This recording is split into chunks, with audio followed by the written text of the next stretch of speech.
السلام علیکم ورحمۃ اللہ وبرکاتہ مغفرتہ اللہم صلی علی سیدنا مولانا محمد وعلی آلِ سیدنا مولانا محمد وبارک وسلم۔ اللہ تعالیٰ کا بڑا کرم اور احسان کہ اس نے ہمیں اپنے محبوب نبی کریم صلی اللہ علیہ وسلم کی امت میں پیدا فرمایا اور اپنے محبوب صلی اللہ علیہ وسلم کے دین قرآن اور حدیث کو سمجھنے کے لیے ہم سب کو دینی مجلس کے ذریعے اکٹھا فرمایا، ایک دوسرے سے جوڑا تاکہ ہم دین کو سمجھ سکیں اور دین سمجھ کر دوسروں تک پھیلا سکیں، کیونکہ نبی کریم صلی اللہ علیہ وسلم نے فرمایا کہ اب کوئی نبی نہیں آئے گا، آپ صلی اللہ علیہ وسلم کے بعد کوئی نبی نہیں آئے گا، اور ہر امتی پر فرض ہے کہ وہ دین سیکھے اور دوسروں کو سکھائے۔ آپ صلی اللہ علیہ وسلم کا مرتبہ اور شان اکثر ہم سمجھنے کی کوشش کرتے رہتے ہیں، حالانکہ ہم اس قابل نہیں ہیں کہ آپ صلی اللہ علیہ وسلم کے مرتبے کو اور شان کو ہم سمجھ سکیں۔ اسی طرح سے آپ صلی اللہ علیہ وسلم کے اہل بیت کا بھی ایک مرتبہ ہے، ان کی ایک فضیلت ہے، ان کی قرآن اور حدیث میں ان کی تعریف بیان کی گئی اور ان کا تذکرہ کیا گیا، ان کے بارے میں بتایا گیا۔ جس طریقے سے آپ صلی اللہ علیہ وسلم کی شان ہے، اسی طرح سے آپ صلی اللہ علیہ وسلم کے اہل بیت کی بھی شان ہے، فضیلت ہے اور مرتبے ہیں۔ آج ہم کوشش کریں گے قرآن حدیث کے ذریعے، صحیح بخاری اور صحیح مسلم کے ذریعے، کہ آپ صلی اللہ علیہ وسلم کے اہل بیت کے بارے میں سمجھنا، آپ صلی اللہ علیہ وسلم کے اہل بیت کون ہے اور ان کا کیا مرتبہ ہے، ان کے بارے میں کیا فرمایا گیا۔ قرآن میں سب سے پہلے سورہ احزاب میں اللہ تعالیٰ نے قرآن مجید کی سورہ احزاب میں آیت نمبر 28 سے آیت نمبر 33 تک اہل بیت سے مخاطب کیا آپ صلی اللہ علیہ وسلم کی بیویوں کو، یعنی کہ ہماری مائیں ام المومنین کو۔ بیت کے معنی اصل میں عربی میں بیت کے معنی ہوتے ہیں آپ جہاں رہتے ہو وہ گھر، وہ ریسیڈنس، وہ نواس، وہ آلے، یعنی کہ آپ جہاں رہتے ہو وہ گھر، وہ حجرے، نبی کریم صلی اللہ علیہ وسلم کے حجرے مبارک جہاں پر ان کی بیوی رہتی تھیں۔ تو اہل بیت مطلب جو آپ صلی اللہ علیہ وسلم کے گھر میں رہیں، آپ صلی اللہ علیہ وسلم کے ساتھ رہیں، آپ صلی اللہ علیہ وسلم سے جن کی نسبت ہو، جن سے رشتے ہوں، آپ صلی اللہ علیہ وسلم کے خاندان والے، یہ سب اہل بیت ہیں، یہ سب اہل بیت ہیں۔ تو اہل بیت کا معنی ہم سمجھ لیا، ہم نے کوشش کری سمجھنے کی، آپ لوگوں کو بات سمجھ آ گئی ہوگی کہ بیت کا معنی ریسیڈنس، گھر، مکان، وہ جگہ جہاں پر کوئی رہتا ہے۔ اور جب اہل بیت کی بات ہوتی ہے تو نبی کریم صلی اللہ علیہ وسلم کے گھر والے، ان کی بیویاں، ان کے بچے، ان کے ساتھ رہنے والے لوگ۔ تو سورہ احزاب میں اللہ تعالیٰ نے کیا فرمایا؟ آپ کی بیویوں کو مخاطب کیا، ان کے بارے میں فرمایا، مطلب آپ کے گھر والوں کو سب سے پہلے اہل بیت کہا گیا۔ اب آپ کی بیویوں میں سب سے پہلی بیوی اور جو سب سے پہلے، سب سے اول ایمان لائیں، حضرت سیدہ خدیجہ رضی اللہ تعالیٰ عنہ، خاتون جنت بھی کہا جاتا انہیں، سیدہ خدیجہ رضی اللہ تعالیٰ عنہ۔ آپ صلی اللہ علیہ وسلم نے وہ جب تک رہیں تب تک کوئی دوسری شادی یعنی دوسرا نکاح نہیں کیا۔ آپ صلی اللہ علیہ وسلم ان سے بے انتہا محبت کرتے تھے، ان کا احترام کرتے تھے۔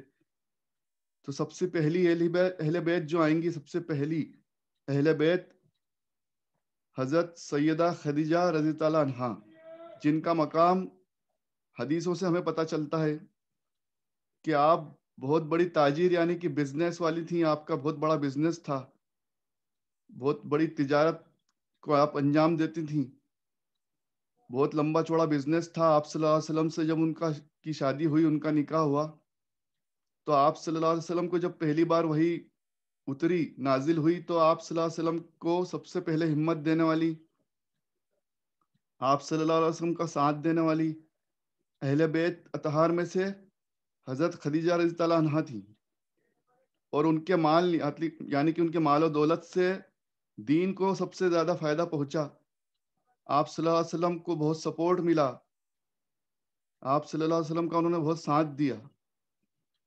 تو سب سے پہلی اہل بیت جو ہیں سیدہ خدیجہ رضی اللہ عنہا ہیں. ان کے لیے ہم سب نے ان کا شکر گزار ہونا چاہیے، ان کے لیے دعا کرنا چاہیے اور ان کے مرتبے کو سمجھنا چاہیے. اسی طرح سے تمام آپ صلی اللہ علیہ وسلم کی بیویاں جس میں حضرت عائشہ صدیقہ رضی اللہ عنہا تک موجود ہیں، ان کا نام سب سے زیادہ اس لیے آتا ہے کہ انہوں نے سب سے زیادہ حدیث مبارکہ کو روایت کیا. آپ سب سے کم عمر تھی، آپ کی سب سے زیادہ اچھی یادداشت تھی، اور آپ صلی اللہ علیہ وسلم کے ساتھ ہمیشہ رہی آخر تک. تو آپ صلی اللہ علیہ وسلم کی اہل بیت میں حضرت عائشہ صدیقہ رضی اللہ عنہا کو بھی سب سے زیادہ یاد کیا جاتا ہے، کیونکہ آپ کا مقام یہ رہا کہ آپ نے سب سے زیادہ حدیثوں کو بیان کیا، اور آپ صلی اللہ علیہ وسلم کے خاص دوست حضرت ابو بکر صدیق رضی اللہ عنہ کی بیٹی ہیں. یہ بھی ایک ان کی شان ہے کہ حضرت ابو بکر صدیق رضی اللہ عنہ کی بیٹی ہیں حضرت عائشہ صدیقہ رضی اللہ عنہ، جو آپ صلی اللہ علیہ وسلم کی بیوی ہیں، ہماری ماں ہیں، ام المومنین ہیں، اور ہمارے لیے اہل بیت میں ان کا بھی ایک بڑا مقام ہے. تو سورہ احزاب میں ان کے بارے میں بات کی گئی، قرآن مجید میں اہل بیت کے بارے میں. اب جس طرح سے آپ صلی اللہ علیہ وسلم کے میں نے بتایا کہ بیت کا معنی جو آپ صلی اللہ علیہ وسلم کے خاندان والے ہیں، گھر والے ہیں، رشتہ دار ہیں، جو آپ کے ساتھ رہتے ہیں، آپ کی بیویاں ہیں، آپ کے بچے ہیں، آپ کی بیٹی ہیں، آپ کے نواسے ہیں، جن کو آپ صلی اللہ علیہ وسلم نے اپنے ساتھ رکھا، اپنے گھروں میں، اپنے گھر کے آس پاس رکھا، یا اپنے حجر مبارک میں جگہ دی، جن کو پالا پوسا، جن بچوں کی پرورش کی، تو وہ سب اہل بیت ہیں. اس طریقے سے مردوں میں حضرت علی کرم اللہ تعالی وجہہ، حضرت علی کرم اللہ تعالی وجہہ یا حضرت علی رضی اللہ تعالی عنہ، ان کو اہل بیت میں ہمیشہ یاد کیا جاتا ہے، کیونکہ ان کی خوبی یہ ہے کہ حضرت علی کے والد صاحب نے نبی کریم صلی اللہ علیہ وسلم کی بچپن میں کفالت کی، انہیں پالا پوسا.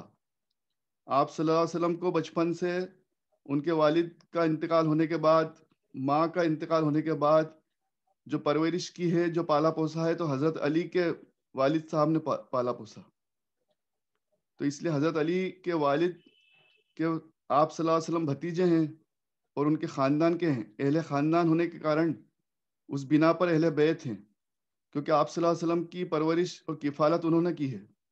اور جب آپ صلی اللہ علیہ وسلم کے چچا کا انتقال ہو گیا، یعنی کہ حضرت علی کے والد کا انتقال ہو گیا، تو حضرت علی کو بچپن سے نبی کریم صلی اللہ علیہ وسلم نے، آپ صلی اللہ علیہ وسلم نے خود نے پالا، ان کو پالا پوسا. اور آپ صلی اللہ علیہ وسلم کے اعلان نبوت پہ جو سب سے کم عمر میں 8-9 سال کی عمر میں جنہوں نے اسلام کو قبول کیا اور بچپن سے اسلام کے لیے جذبہ رکھا اور دکھایا، اور جن کی ولادت کعبۃ اللہ میں ہوئی، وہ ہستی ہیں حضرت علی کرم اللہ تعالی وجہہ. اس لیے ان کو اہل بیت میں سب سے زیادہ مردوں میں یاد کیا جاتا ہے، اور ان کا ایک خاص مقام ہے. انہیں جو دوسرا شرف حاصل ہے وہ یہ ہے کہ حضرت علی کرم اللہ تعالی وجہہ آپ صلی اللہ علیہ وسلم کے چچا زاد بھائی تو ہیں، ساتھ میں ان کے داماد بھی ہیں. سبحان اللہ. یعنی کہ آپ صلی اللہ علیہ وسلم کی جو لاڑلی بیٹی ہیں حضرت فاطمہ رضی اللہ عنہا، حضرت فاطمہ کے شوہر ہیں حضرت علی.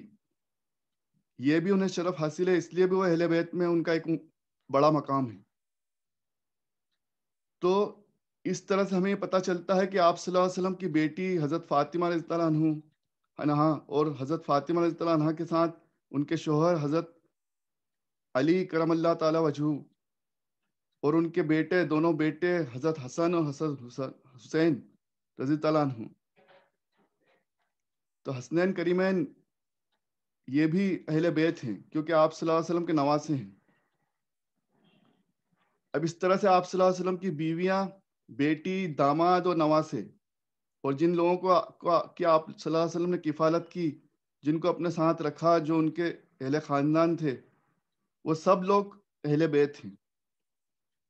یہ ہمیں آج اس طرح سے ہمیں سمجھ میں آ گئی بات کہ اہل بیت کون ہے، یعنی کہ اہل خاندان اور اہل گھر والے جو ان کے ساتھ رہتے تھے، جو ان کے ساتھ جن کو انہوں نے پالا پوسا، جن کی انہوں نے پرورش کی، وہ سب لوگ بھی اہل بیت کہلائے، چاہے ان سے ڈائریکٹ ریلیشن ہو یا نہ ہو۔ کئی لوگ ایسے ہیں جن کا بھی ہم یہاں سب کا نام لینا مشکل ہے، کیونکہ بہت سارے لوگ آپ صلی اللہ علیہ وسلم کے ساتھ رہتے تھے، کئی بچوں کو آپ صلی اللہ علیہ وسلم نے پالا پوسا اور بڑا کیا۔ تو ہم کچھ کوشش کر رہے ہیں کہ سب سے پہلے، آج ہمارے پاس وقت کم رہتا ہے، تو صحیح بخاری اور صحیح مسلم میں جن کا تذکرہ آیا اور جنہیں خاص طور سے پنجتن پاک کہا گیا، ان کے بارے میں ہم سمجھ لیں، یہی ہمارے لیے کافی ہے۔ انشاءاللہ آگے وقت ملے گا تو دوسرے اہل بیت کے بارے میں بھی ہم بات کریں گے اور ان کو بھی سمجھنے کی کوشش کریں گے۔ اب صحیح مسلم کی حدیث نمبر 6261 ہے۔ یہ تمام آج حدیثیں ہم جو پڑھیں گے انشاءاللہ ثابت اور متفق علیہ حدیث ہیں، مطلب سچ اور صحیح حدیث ہیں، جن کا مقام، جن کو کنسیڈر کیا گیا ہے صحیح بخاری میں اور صحیح مسلم میں، یعنی کہ معتبر محدثین نے ان کو کنسیڈر کیا ہے، لکھا ہے اور ہم تک پہنچایا ہے۔ ان میں کوئی شک کی گنجائش نہیں ہے صحیح مسلم اور صحیح بخاری میں۔ تو میں نے کوشش کی ہے کہ انہی سے ہم سمجھنے کی کوشش کریں۔ صحیح مسلم کی حدیث نمبر 6261 میں راوی بھی کتنی بہترین ہے، خود اہل بیت راوی ہیں اس کی۔ حضرت ہماری ماں اماں عائشہ رضی اللہ عنہا اس کی راوی ہیں۔ حضرت عائشہ رضی اللہ عنہا خود بیان کر رہی ہیں کہ نبی کریم صلی اللہ علیہ وسلم نے اپنے آپ کو، حضرت علی کرم اللہ تعالی وجہہ کو، حضرت فاطمہ رضی اللہ عنہا کو، حضرت حسن کو، حضرت حسین کو، حسن حسین کو اپنی ایک چادر مبارک میں پناہ دی، اپنی چادر مبارک ڈھانک دی، اپنی چادر مبارک میں لے لیا اور فرمایا یہ میرے اہل بیت ہیں، یہ پنجتن پاک ہیں۔ سبحان اللہ، کتنا بڑا مقام! دیکھیے اہل بیت میں سب سے بہترین مقام دیا ہے نبی کریم صلی اللہ علیہ وسلم نے خود نے اپنی چادر مبارک میں لے کے کیا فرمایا؟ حضرت علی، حضرت فاطمہ، حضرت حسن حسین کے لیے، اور وہ خود اس میں شامل ہے 5 لوگ، اس لیے انہیں پنجتن پاک کہا گیا۔ اب نبی کریم صلی اللہ علیہ وسلم تو ہر عیب سے پاک ہیں، کیونکہ نبی تو معصوم ہوتا ہے۔ ہر نبی، ہر رسول کو اللہ تعالیٰ نے ہر عیب سے، ہر گناہ سے پاک رکھا ہے۔ تو اب ان کے علاوہ جو حضرت علی ہیں، حضرت فاطمہ ہیں، حضرت حسن حسین ہیں، ان کو ہم اس طرح سے پاک سمجھیں گے کہ پنجتن پاک کا مطلب ایک تو یہ 5 ہیں، اور 5 میں آپ صلی اللہ علیہ وسلم خود ہر عیب سے پاک ہیں، اور یہ باقی 4 کم سے کم ان کے لیے ہم یہ ضرور سمجھ سکتے ہیں کہ یہ چاروں شرک سے اور گناہ سے ہیں، مطلب کہ اللہ تعالیٰ جسے چاہتا ہے گناہ سے بچا لیتا ہے اس لحاظ سے، اور ان کا جو مقام مرتبہ آپ صلی اللہ علیہ وسلم کی جو نسبت ہے اس طرح سے یہ شرک سے پاک ہیں۔ چاہے یہ معصوم کی گنتی میں نہ آئے آپ صلی اللہ علیہ وسلم کے علاوہ 4 لوگ، لیکن ان کو ہم شرک سے پاک سمجھ سکتے ہیں۔ یہ پکا ہے کہ یہ چاروں شرک سے پاک ہیں، کیونکہ آپ صلی اللہ علیہ وسلم کے بعد حضرت علی کا تو یہ مرتبہ ہے کہ ان کی ولادت ہی کعبۃ اللہ میں ہوئی ہے، اور حضرت فاطمہ رضی اللہ عنہا اور حضرت حسن حسین، ان کے بارے میں آپ صلی اللہ علیہ وسلم نے خود نے فرمایا کہ یہ میری بیٹی جو ہے خواتین کی جنت میں شہزادی ہوگی، ان کی سردار ہوگی، جنتی شہزادی، اور دونوں بچے، دونوں بیٹے حسن اور حسین جنت کے جوانوں کے سردار ہوں گے۔ سبحان اللہ، یعنی کہ ان کو جیتے جی جنت کی بشارت دی گئی، اور اس میں حضرت علی کو بھی جیتے جی جنت کی بشارت دی گئی۔ حضرت علی کو جو 10 لوگوں کو بشارت دی گئی جیتے جی، عشرہ مبشرہ، اس میں حضرت علی کا نام سب سے اوپر ہے۔ 4 خلیفاؤں میں حضرت علی موجود ہیں۔ اسلام کی تاریخ کے جو سب سے پہلے 4 خلیفہ ہیں اس میں حضرت علی موجود ہیں، اور ان 10 لوگوں میں حضرت علی کا مقام ہے جنہیں جیتے جی نبی کریم صلی اللہ علیہ وسلم نے جنت کی بشارت دی، اپنی بیٹی کے لیے کہا کہ یہ جنت کی سردار ہوگی خواتین کی، اپنے نواسوں کے لیے کہا کہ جنتی جو نوجوان ہیں ان کے سردار ہوں گے۔ سبحان اللہ، مطلب کہ ایک طرح سے آپ سمجھ لیجئے، آپ کو ان کو آپ صلی اللہ علیہ وسلم خود اللہ کی مرضی سے، اللہ کے کرم سے، اللہ کی دی ہوئی بشارات اور علم سے انہیں جنت کا ٹکٹ دے رہے ہیں. سبحان اللہ. اب یہ سب لوگ جنتی ہیں پنجتن پاک جو ہیں. آپ صلی اللہ علیہ وسلم تو خود اس میں شامل ہیں، اور باقی 4 لوگ میں حضرت علی، حضرت فاطمہ، حضرت حسن، حضرت حسین موجود ہیں، جنہیں آپ صلی اللہ علیہ وسلم نے پنجتن پاک بھی فرمایا اور انہیں جنت کی بشارت بھی دے دی. اب اس سے بڑھ کر ٹکٹ، اس سے بڑھ کر لائسنس کسی کو کیا چاہیے؟ اب یہ ان کا مرتبہ بیان کرنے کے لیے اکیلی حدیث کافی ہے. لیکن ہم اس کے بارے میں اور زیادہ سمجھنے کی کوشش کریں گے انشاءاللہ. تو اب اس کے بعد صحیح مسلم کی ایک حدیث اور ہے 6225. اس میں بھی یہ بات خلاصے کی گئی کہ حضرت علی اور ان کی آل اولاد اہل بیت ہیں.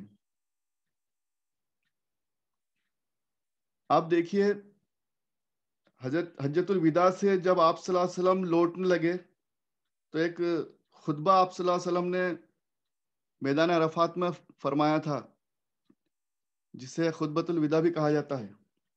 اس سے جب آگے بڑھے اور مکہ مدینہ کے بیچ میں ایک جگہ آئی، ایک خم نامک گاؤں آیا، تو وہاں آپ صلی اللہ علیہ وسلم پھر رکے اور وہاں ایک ریویژن اور ریوائز کرنے کے لیے ان شارٹ خطبہ اور دیا، چھوٹا سا خطبہ اور دیا. اور کیا فرمایا؟ یہ بھی صحیح مسلم کی حدیث ہے کہ میرے بعد تمہارے درمیان میں قرآن مجید اور اہل بیت کو چھوڑ کر جا رہا ہوں. تم انہیں تھامے رکھنا، ان کے ساتھ اچھا سلوک کرنا، اچھا برتاؤ کرنا، ان کو چھوڑنا نہیں. سبحان اللہ. مطلب قرآن مجید کی اہمیت کو بھی ایک بار ریوائز کیا. اللہ تعالیٰ کی کتاب کو نبی کریم صلی اللہ علیہ وسلم نے اس طرح سے ایک بار پھر یاد دلایا کہ قرآن کو مت چھوڑنا اور اہل بیت کو مت چھوڑنا. یہ تمہارے لیے آسانی کا اور کامیابی کا ذریعہ بنیں گے. سبحان اللہ. اب اللہ تعالیٰ کے کرم سے، اللہ تعالیٰ کی عطا سے اور اللہ تعالیٰ کے دیے ہوئے علم سے آپ صلی اللہ علیہ وسلم کو آنے والی گھٹناؤں کا، انسیڈنٹ کا علم ہو جاتا تھا. اللہ جتنا چاہتا تھا اتنا علم انہیں دے دیتا تھا آنے والے وقت کا. جیسے قرآن مجید میں بھی آیا کہ ہم جسے چاہتے ہیں اسے علم دے دیتے ہیں، اور اپنے نبیوں کو ہم خاص علم عطا فرماتے ہیں، علم غیب سے نوازتے ہیں. تو سارا کا سارا علم تو اللہ تعالیٰ کے پاس ہے، تمام علم تو بے شک اللہ ہی کے پاس ہے. لیکن اللہ تعالیٰ اپنے نبیوں کو جتنا چاہتا ہے اتنا علم غیب عطا فرماتا ہے، وحی کے ذریعے، خواب کے ذریعے. تو آپ صلی اللہ علیہ وسلم کو یہ بات پتہ چل گئی تھی کہ آنے والے وقت میں حضرت علی کے ساتھ، حضرت حسن حسین کے ساتھ کیا کیا جائے گا، اور یہ امت انہیں شہید کر دے گی. تو آپ صلی اللہ علیہ وسلم نے ان کا مرتبہ بتانے کے لیے، ان کی عظمت بتانے کے لیے، اور ان کے لوگوں سے یہ بھی فرمایا کہ ان کا ساتھ دینا، ان کو چھوڑنا مت، یہ میرے اہل بیت ہیں، اور قرآن اور اہل بیت کو تھامے رکھنا. آپ صلی اللہ علیہ وسلم یہ بات جانتے تھے کہ نبی کریم صلی اللہ علیہ وسلم کے بعد حضرت علی، حضرت حسن حسین پر کیا وقت آئے گا اور انہیں کس طرح سے شہید کیا جائے گا. لیکن انہوں نے لوگوں کو آگاہ کر دیا کہ تم ان کے ساتھ حسن سلوک کرنا، ان کو پکڑے رکھنا، ان کو تھامے رکھنا. چلیے اب صحیح بخاری کی حدیث پڑھتے ہیں. صحیح بخاری میں حضرت امام بخاری رحمۃ اللہ علیہ نے فضائل اصحاب النبی میں ایک باب قائم کیا، حضرت علی کرم اللہ تعالی وجہ کے لیے ایک چیپٹر قائم کیا ہے صحیح بخاری میں، جس میں ان کے فضائل کے بارے میں بیان کیا گیا کہ نبی کریم صلی اللہ علیہ وسلم نے فرمایا کہ حضرت علی، تم مجھ سے ہو اور میں تم سے. سبحان اللہ. کیا فرمایا؟ اے علی، تم مجھ سے ہو اور میں تم سے. اور حضرت عمر رضی اللہ عنہ نے اس کی گواہی دی کہ حضرت علی سے نبی کریم صلی اللہ علیہ وسلم اپنی وفات تک راضی تھے. سبحان اللہ. یعنی کہ ان سے کبھی ناراض نہیں ہوئے. یہ کتنی بڑی بات ہے. امیر المومنین حضرت علی بن ابی طالب رضی اللہ عنہ چوتھے خلیفہ راشد ہیں، اور 8 سال کی عمر میں اسلام قبول کیا ہے. اور آپ کے دونوں صاحبزادے حضرت حسن اور حضرت حسین یہ شہید ہوئے ہیں دین کے لیے، اسلام کے لیے، اور دین اسلام کو زندہ رکھنے کے لیے، اپنے نانا کے دین کو زندہ رکھنے کے لیے اپنی شہادت دی ہے. یہ ان کے مرتبے ہیں اہل بیت کے. اور حدیث نمبر 3701 صحیح بخاری کی حدیث پڑھ رہا ہوں. رسول اللہ صلی اللہ علیہ وسلم نے جنگ خیبر کے موقع پر جب اس میں فتح حاصل کرنا تھی اور بڑی پریشانی آ رہی تھی، تو آپ صلی اللہ علیہ وسلم نے خیبر کے موقع پر بیان فرمایا کہ کل میں ایک ایسے شخص کو دین کا جھنڈا دوں گا جس کے ہاتھ پر اللہ تعالی فتح حاصل فرمائے گا. سبحان اللہ. جیسے میں نے بتایا کہ آپ صلی اللہ علیہ وسلم کو علم غیب اللہ کی طرف سے دیا جاتا تھا، آپ صلی اللہ علیہ وسلم نے پہلے ہی بول دیا کہ اب جس شخص کو میں جھنڈا دوں گا، ابھی تک ہمیں فتح ملی ہو نہ ملی ہو، لیکن اب فتح پکی ہے، فتح حاصل ہو کے رہے گی، اور اب میں جسے یہ جھنڈا دوں گا اس کا ایک مرتبہ اور شان ہوگی. اب اس کے راوی فرماتے ہیں اس حدیث کے کہ رات بھر لوگ یہ سوچتے رہے کہ اب عالم یہ جھنڈا کسے ملے گا. ہر صحابی سوچ رہا ہے کہ کاش مجھے یہ جھنڈا مل جائے، کاش مجھے فتح حاصل کرنے کے لیے شرف حاصل ہو جائے، کاش نبی کریم صلی اللہ علیہ وسلم ہمارے ہاتھ میں جھنڈا دے دیں. تمام جلیل و قدر صحابی موجود ہیں، حضرت ابو بکر صدیق بھی ہیں، حضرت عمر بھی ہیں، حضرت عثمان بھی ہیں، سب موجود ہیں. بڑے بڑے صحابی اور بڑے بڑے جلیل و قدر لوگ جن کے جو جنگ میں جن کا نام ہے، جن کی تلواروں کے نام چلتے ہیں، سب موجود ہیں، جن کی بہادری کے تذکرے ہوتے ہیں. جب صبح ہوئی تو آپ صلی اللہ علیہ وسلم کی خدمت میں تمام حضرات، تمام صحابی موجود ہو گئے، حاضر ہو گئے. سب کو امید تھی کہ آج انہیں جھنڈا ملے گا، علم ان کو ملے گا. سب راستہ دیکھ رہے ہیں. پھر آپ صلی اللہ علیہ وسلم تشریف لائے. آپ صلی اللہ علیہ وسلم نے مجمع کی طرف نظر اٹھائی، سب کو دیکھا، پھر پوچھا علی کہاں ہے؟ کیا پوچھا؟ علی کہاں ہے؟ لوگوں نے بتایا کہ ان کی آنکھوں میں درد ہے. آپ صلی اللہ علیہ وسلم ان کی آنکھوں میں درد ہے اس لیے وہ آ نہیں سکے. آپ صلی اللہ علیہ وسلم نے فرمایا کہ ان کو بلاؤ، کسی کو بھیج کر بلاؤ. نبی کریم صلی اللہ علیہ وسلم نے کیا بولا؟ علی کو لے کر آؤ. آپ صلی اللہ علیہ وسلم کے کہنے پر لوگ صحابی جو ہے حضرت علی کو لینے گئے. حضرت علی حاضر ہوئے تو آپ صلی اللہ علیہ وسلم نے پوچھا کیا ہوا علی؟ تو علی نے فرمایا، حضرت علی نے فرمایا کہ میری آنکھوں میں شدید درد ہے، آنکھیں لال ہو رہی تھی، پریشانی تھی. تو آپ صلی اللہ علیہ وسلم نے اپنے لعاب دہن مطلب کہ تھوک مبارک نکالا، تھوک مبارک اور لعاب دہن ذرا سا نکال کر ان کی آنکھوں پر لگا دیا. سبحان اللہ. اور ان کے لیے دعا فرمائی. اب دیکھیے اس حدیث سے کتنی ساری چیزوں کی اہمیت ثابت ہوئی، کتنے فضائل بیان ہوئے. آپ صلی اللہ علیہ وسلم کا حضرت علی کو سلیکٹ کرنا، آپ صلی اللہ علیہ وسلم کا یہ کہہ دینا کہ اب یہ فتح نشچت ہے، فتح کامیابی حاصل ہونے والی ہے، اور جس آدمی کے ہاتھ میں جھنڈا دوں گا اس کے ذریعے فتح ہوگی. اور آپ صلی اللہ علیہ وسلم کا لعاب دہن کی یہ برکت، آپ صلی اللہ علیہ وسلم کی ایک ایک چیز میں اللہ تعالیٰ نے شفا رکھی تھی. آپ صلی اللہ علیہ وسلم کے وضو کا پانی بھی ہم نے جیسے پڑھا پہلے کہ لوگ جھیلتے تھے، صحابہ کرام اس سے فائدہ حاصل کرتے تھے. آپ صلی اللہ علیہ وسلم کے تھوک مبارک سے ذرا سا آپ صلی اللہ علیہ وسلم نے تھوک مبارک نکال کر لعاب دہن نکال کر ان کی آنکھوں میں لگا دیا حضرت علی کی. تو اس حدیث میں آتا کہ ان کی آنکھیں اس طرح سے ہو گئیں جیسے کچھ ہوا ہی نہیں. اتنی اللہ تعالیٰ نے شفا عطا فرمائی. کس قدر اللہ تعالیٰ نے شفا عطا فرمائی کہ ایسا لگا جیسے کوئی پہلے مرض تھا ہی نہیں. حدیث کا کیا الفاظ ہیں، جیسے کوئی مرض پہلے تھا ہی نہیں. سبحان اللہ. اتنی ساری فضیلتیں بیان ہوئی اس حدیث میں. اور پھر علم اللہ تعالیٰ کے کرم سے آپ صلی اللہ علیہ وسلم نے وہ علم، وہ جھنڈا حضرت علی کو عنایت فرمایا. تمام صحابی دیکھتے رہ گئے. حضرت علی کا مقام اس طرح سے بیان ہوا اس حدیث میں. اور آپ صلی اللہ علیہ وسلم سے حضرت علی نے کیا فرمایا علم ہاتھ میں لے کر، جھنڈا لے کر، کہ اب میں اس طرح سے لڑوں گا جیسے کہ یہ سبھی لوگ ہمارے جیسے ہو جائیں، سب ایمان لے آئیں، میں اپنی پوری جان لگا دوں گا. تو آپ صلی اللہ علیہ وسلم خوش ہوئے اور انہیں دعا دی. اور کیا کہا کہ جب بھی میدان میں اترو تو پہلے اسلام کی دعوت دینا. یعنی کہ اسلام کی خوبی، ایک اور خوبی اس میں بیان کی گئی اس حدیث میں، کہ کسی سے لڑائی جھگڑا کرنا اسلام کا کام نہیں ہے. پہلے ہمارا کام ہے دین کی دعوت دینا. لڑنا جھگڑنا اسلام کی خوبی نہیں ہے. اسلام کی خوبی کیا ہے؟ دین کی دعوت دینا. دیکھیے اس حدیث کو آگے پڑھ رہا ہوں تو اب آپ ایک خوبی اور سامنے بیان ہو رہی. کیا فرمایا آپ صلی اللہ علیہ وسلم نے حضرت علی سے کہ جب میدان میں اترو تو سب سے پہلے ایمان کی دعوت دینا اور انہیں بتانا کہ اللہ کے ان پر کیا حقوق ہیں.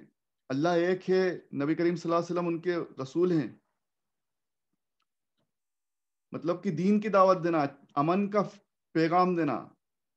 جنگ کے لیے جاؤ تو بھی سب سے پہلے اچھی بات سنانا, اچھی بات سکھانا, یعنی کہ اگر کوئی اس بات کو مان لے تو پھر اس سے جنگ مت کرنا. اور آگے کیا فرمایا کہ اللہ کی قسم, اب اللہ کی قسم کھا کر نبی کریم صلی اللہ علیہ وسلم فرما رہے ہیں کہ اللہ کی قسم اگر تمہارے ذریعے اللہ تعالیٰ ایک شخص کو بھی ہدایت دے دے گا تو تمہارے لیے سرخ اونٹوں یعنی کہ بڑے بڑی دولت, بہت قیمتی اونٹوں کے صدقے سے بہتر ہوگا. سبحان اللہ. کیا فرمایا کہ اگر ایک شخص کو بھی تمہارے ذریعے ہدایت مل جائے گی تو وہ تمہارے لیے بڑے اور سرخ اونٹوں جو بہت قیمتی ہوتے ہیں ان کے صدقے سے ان کو اللہ کی راہ میں قربان کرنے سے بہتر ہوگا. سبحان اللہ. اور اس طرح سے آپ صلی اللہ علیہ وسلم نے جنگ خیبر میں ان کو اس طرح سے سمجھا کر بھیجا اور انہیں علم اور جھنڈا ان کے ہاتھ میں دیا, اور اللہ تعالیٰ کے کرم سے جیسا انہوں نے فرمایا تھا آپ صلی اللہ علیہ وسلم نے اسی طرح سے ہوا کہ ان کے ہاتھ پر خیبر فتح ہوا. سبحان اللہ. خیبر فتح کر لیا حضرت علی کرم اللہ تعالیٰ وجہہ نے. یہ ایک شان رہی. مطلب حضرت علی کی ہم جتنی شان بیان کریں اتنی کم ہے. حضرت علی کے بہت سارے قصے ہیں, بہت سارے ان کی فضیلتیں ہیں, ہمارے پاس وقت کم ہے. تو آپ صلی اللہ علیہ وسلم نے حضرت علی کے بارے میں فرمایا کہ علی میں تجھ سے ہوں, تم مجھ سے ہو, اور ہمیشہ ان کی تعریف بیان کی اور ان سے خوش رہے. یہ صحیح بخاری اور صحیح مسلم سے ہمیں سمجھ میں آیا کہ ان سے ہمیشہ راضی رہے اور اہل بیت میں ان کا ایک بڑا مقام ہے. اب اس کے بعد اہل بیت میں ہم کوشش کریں گے مختصر سے وقت میں حضرت فاطمہ رضی اللہ عنہا کے بارے میں پڑھنے اور سمجھنے کا. یہ آپ صلی اللہ علیہ وسلم کی بیٹی ہیں جن کے بارے میں نبی کریم صلی اللہ علیہ وسلم نے فرمایا تھا کہ فاطمہ میرے جگر کا ٹکڑا ہے اور ان سے میں محبت کرتا ہوں. اے اللہ, جو فاطمہ سے محبت کرے, جو علی سے محبت کرے, جو حسن سے محبت کرے, جو حسین سے محبت کرے, اے اللہ تو بھی ان سے محبت فرما. سبحان اللہ. اس قدر ان کے مقام آئے. تو آپ صلی اللہ علیہ وسلم سے یہ بھی ثابت ہوا کہ آپ صلی اللہ علیہ وسلم نے اہل بیت سے سب سے زیادہ محبت کی ہے, ان کا مرتبہ بتایا. حدیث نمبر 3713 صحیح بخاری میں آپ صلی اللہ علیہ وسلم نے فرمایا کہ اہل بیت سے اپنا تعلق رکھو, اہل بیت سے محبت کرو. کیا فرمایا صحیح بخاری کی حدیث نمبر 3713 میں کہ اہل بیت سے محبت کرو, ان سے تعلق رکھو, ان سے جڑے رہو, ان کو پکڑے رہو. 3714 میں فرمایا کہ فاطمہ رضی اللہ عنہا میرے جگر کا ٹکڑا ہے, جسم کا ٹکڑا ہے. سبحان اللہ. جس نے اسے ناراض کیا اس نے مجھے ناراض کیا. اللہ اکبر. نبی کریم صلی اللہ علیہ وسلم نے ظاہر کر دیا کہ فاطمہ سے محبت کرو, اور فاطمہ سے جس نے بغض رکھا, جس نے حسد رکھی, جس نے جلن رکھی, جس نے فاطمہ کو ناراض کیا تو گویا اس نے مجھے ناراض کیا. استغفر اللہ. اللہ اکبر. پھر ایک بڑی حدیث, بڑی معتبر اور خاص حدیث, حدیث نمبر 3715 میں نبی کریم صلی اللہ علیہ وسلم کا جب آخری وقت آیا, وقت ظاہری اس دنیا سے ان کا وقت آ گیا کہ ظاہری وصال ہوگا. آپ صلی اللہ علیہ وسلم کا وصال کا وقت آ گیا تو ان کی صاحبزادی فاطمہ رضی اللہ عنہا کو انہوں نے اپنے مرض کے بارے میں بتایا, ان کو اپنے پاس بلایا, اور اس میں اس وقت جب ان کا آخر وقت آیا تھا, جب وصال کا وقت آ گیا تھا, تو ان کو بٹھا کر آہستہ سے ان سے کوئی بات کہی تو وہ رونے لگیں. تو آپ صلی اللہ علیہ وسلم نے انہیں فرمایا, کچھ بولا کان میں, تو پھر وہ ہنسنے لگیں. حضرت عائشہ صدیقہ رضی اللہ عنہا نے اس حدیث کو بیان کی ہے, اور پھر انہوں نے فرمایا, بولا کہ میں نے ان سے بعد میں اس کے بارے میں پوچھا تو 3716 میں آگے یہ قصہ بیان ہوا کہ حضور صلی اللہ علیہ وسلم نے بیماری میں وفات کے پہلے آہستہ سے جو بات کہی تھی حضرت فاطمہ رضی اللہ عنہا سے, وہ یہ کہی تھی کہ ان کا ایک آخری وقت آ گیا ہے, اب وہ چلے جائیں گے اس دنیا سے, ظاہری وفات ہو جائے گی, وصال ہو جائے گا تو یہ خبر انہوں نے پہلے ہی اپنی بیٹی کو دے دی، سب سے پہلے اپنی بیٹی کو بتایا. اس بات کو سن کر وہ رونے لگی. پھر کچھ بولا تھا تو وہ ہنسنے لگی. تو حضرت عائشہ صدیقہ رضی اللہ عنہا نے بعد میں پوچھا حضرت فاطمہ رضی اللہ عنہا سے، تو انہوں نے فرمایا حدیث نمبر 3716 میں کہ اہل بیت میں سب سے پہلے میں آپ سے جا ملوں گی. انہوں نے مجھ سے یہ بتایا تھا کہ اہل بیت میں مطلب میرے گھر والوں میں، میرے خاص لوگوں میں سب سے پہلے تم میرے پاس آ جاؤ گی. یہ سن کر وہ خوش ہوئی تھی. مطلب کہ عام انسان کو اگر کوئی بتا دے کہ تم 6 مہینے بعد مرنے والے ہو، اس دنیا سے جانے والے ہو، تو عام انسان بہت دکھی ہو جائے گا، رونے لگے گا. لیکن حضرت فاطمہ رضی اللہ عنہا کا یہ مقام ہے کہ وہ خوش ہو رہی ہیں، کیونکہ انہیں اس دنیا سے زیادہ آپ صلی اللہ علیہ وسلم اور آخرت میں اللہ تعالیٰ سے ملنے کی اور جنت میں جانے کی خوشی ہے. اس حدیث سے یہ بھی پتہ چلا کہ آپ صلی اللہ علیہ وسلم کے کہنے پر کہ تم سب سے پہلے میرے پاس آ جاؤ گی، 6 مہینے کا وقت تقریباً بتایا کہ اس کے بعد تمہارا انتقال ہو جائے گا اور تم مجھ سے آ ملو گی. تو اس پہ حضرت عائشہ صدیقہ رضی اللہ عنہا فرماتی ہیں کہ حضرت فاطمہ رضی اللہ عنہا اس پہ مسکرائیں، خوش ہوئیں. تو دیکھیے محبت، دیکھیے باپ بیٹی کی. باپ کا وصال ہو رہا ہے، جا رہے ہیں، تو وہ اپنی بیٹی کو بتا رہے ہیں. اس پر بیٹی پہلے غمگین ہو جاتی ہیں، رنجیدہ ہو جاتی ہیں، لیکن جب انہیں پتہ چلتا ہے کہ 6 مہینے بعد میں بھی اپنے والد صاحب سے، نبی کریم صلی اللہ علیہ وسلم سے مل لوں گی جا کر، تو وہ پھر خوش ہو جاتی ہیں اور ہنسنے لگتی ہیں، مسکرانے لگتی ہیں. محبت دیکھیے اور مرتبہ دیکھیے اور عظمت دیکھیے. دنیا سے محبت نہیں ہے، آخرت سے محبت ہے، اللہ سے محبت ہے، ان سے جا کر ملنے کی خوشی ہے، محبت ہے. تو اہل بیت میں کیا فرمایا کہ سب سے پہلے تم مجھ سے آ کے ملو گی. اس پر وہ ہنسی، اور آپ صلی اللہ علیہ وسلم نے جیسا فرمایا تھا ویسا ہی ہوا. آپ کی وفات تقریباً 6 ماہ بعد، آپ صلی اللہ علیہ وسلم کی وفات کے وصال کے بعد فاطمہ الزہرا رضی اللہ عنہا کا انتقال ہو گیا. انا للہ و انا الیہ راجعون. اللہ اکبر. مطلب آپ صلی اللہ علیہ وسلم کی وہ بیٹی ہیں جنہیں آپ صلی اللہ علیہ وسلم نے آخری وقت تک اپنے پاس رکھا، ان سے محبت کی اور ان سے اپنے دل کے راز بتائے اور انہیں آنے والے وقت کے بارے میں بہت کچھ بتایا. یہ مقام ہیں تمام اہل بیت کے. اتنے ساری حدیثیں ہیں کہ ہم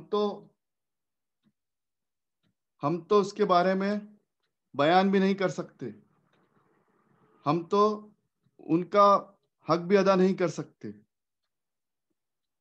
تمام اہل بیت کے اتنی حدیثیں اور اتنے قصے ہیں کہ ہم انہیں پڑھتے ہوئے سمجھتے ہوئے مہینوں گزر جائیں، کیونکہ ان کی زندگی سے ان کی زندگی میں ہمارے دین کے لیے اتنی خدمات ہیں اور اتنے مرتبے ہیں اور اتنے جذبے ہیں کہ نہ ہم حضرت علی کو سمجھ سکتے، نہ حضرت فاطمہ رضی اللہ عنہا کو سمجھ سکتے، نہ حضرت حسین، نہ حضرت حسن، نہ حضرت خدیجہ رضی اللہ عنہا. حضرت خدیجہ رضی اللہ عنہا سے لے کر حضرت عائشہ صدیقہ رضی اللہ عنہا تک اتنی خدمات دین کے لیے ان لوگوں نے کی ہے اہل بیت نے کہ ہم ان کا نہ مرتبہ سمجھ سکتے، نہ ان کا شکر ادا کر سکتے. بس اللہ تعالیٰ سے دعا ہے کہ اللہ تعالیٰ ہمیں اہل بیت سے محبت عطا فرمائے، آمین. اور اللہ تعالیٰ کہنے سننے سے زیادہ عمل کی توفیق عطا فرمائے. وآخر الدعوانا ان الحمد للہ رب العالمین. کچھ غلطی ہو گئی ہو تو اللہ تعالیٰ ہم سب کو معاف فرمائے. اور ایک بات اور خاص سن لیں کہ حضرت علی کرم اللہ تعالیٰ وجہہ کے لیے یہ بات بھی محدثین نے فرمائی کہ ان کا مرتبہ بہت بڑا ہے، اور ان کے مرتبے کو سمجھنا بھی ضرور ہے. اور لیکن اللہ اور اس کے رسول اپنی جگہ ہے. اللہ تعالیٰ بے شک اللہ کی ہی عبادت کرنا ہے، اللہ ہی سے مدد مانگنا ہے، اللہ ہی کی عبادت کرنا ہے. آپ صلی اللہ علیہ وسلم اللہ کے رسول ہیں اور آپ صلی اللہ علیہ وسلم کے بعد کوئی نبی نہیں آئے گا. تو اسی طرح سے آپ صلی اللہ علیہ وسلم نے فرمایا تھا کہ بے شک علی تم میرے لیے سب سے عزیز ہو، لیکن میرے بعد اب کوئی نبی نہیں آئے گا. یہ بھی انہوں نے ظاہر کر دیا تھا، لوگوں کو ظاہر کر دیا کہ اب میرے بعد کسی کو نبی نہ ماننا، میں ہی سب سے آخری نبی ہوں. تو حضرت علی کا مقام اور مرتبہ ضرور سمجھنا ہے، لیکن حضرت علی کو آپ صلی اللہ علیہ وسلم کے بعد ایک انسان ہی سمجھنا ہے، ایک معتبر خلیفہ ہے، معتبر بندے ہیں اللہ تعالیٰ کے. اللہ اللہ ہے، نبی نبی ہیں، اور یہ سب بندے ہیں اللہ کے. اس بات کو خیال رکھنا ہے. محبت کی لمٹ کو کراس نہیں کرنا ہے. محبت کا مرتبہ اور عظمت اپنی جگہ ہے، نسبت اپنی جگہ ہے. تو ہم کسی کو گمراہ نہیں ہونا ہے. دونوں لوگ گمراہ ہیں. آپ صلی اللہ علیہ وسلم کے مطابق دونوں لوگ گمراہ ہیں جو حضرت علی کو ضرورت سے زیادہ اس طرح سے مان لیں کہ نعوذ باللہ کچھ گناہ ہو جائے استغفر اللہ، اور ان کا اس طرح وہ لوگ بھی گمراہ ہیں جو حضرت علی کا مرتبہ و مقام نہیں سمجھتے. تو محدثین نے فرمایا ہے کہ حضرت علی کا مقام سمجھنا ہے، اور آپ صلی اللہ علیہ وسلم کا مقام نبی ہے وہ، اور باقی سب لوگ ان کے نیچے ہیں، اور سب لوگ ایک انسان ہیں، تمام اہل بیت بھی ایک انسان ہے. تو یہ فرق رکھنا ہے، اللہ اور نبی اور بندوں کے بیچ میں جو فرق ہے وہ اس کو ضرور خیال رکھنا ہے اس کا. تو اللہ اللہ ہے، تمام تعریف اللہ کی ہی ہے، اسی سے مانگنا ہے. اللہ تعالیٰ ہم سب پہ رحم فرمائے، اور جن جن لوگوں نے دعا کے لیے درخواست کی ہے، جن جن لوگوں نے دعا کے لیے کہا ہے، اللہ تعالیٰ ان سب پہ رحم فرمائے، ان کو شفا عطا فرمائے، تندرستی عطا فرمائے، تمام بیماروں کو شفا عطا فرمائے. تمام اہل بیت کے صدقے طفیل میں، حضور اکرم صلی اللہ علیہ وسلم کے صدقے طفیل میں ہم سب کی مغفرت عطا فرمائے، اس مجلس کو قبول فرمائے، اور ہمارے تمام مرحومین کو، ہم سب کو، تمام امت مسلمہ کو جنت الفردوس عطا فرمائے. اللہ تعالیٰ سب کو دنیا اور آخرت کی کامیابی، بھلائی اور آسانی عطا فرمائے. ربنا آتینا فی الدنیا حسنۃ وفی الآخرۃ حسنۃ وقینا عذاب النار. آمین یا رب العالمین. شکریہ. اللہ حافظ.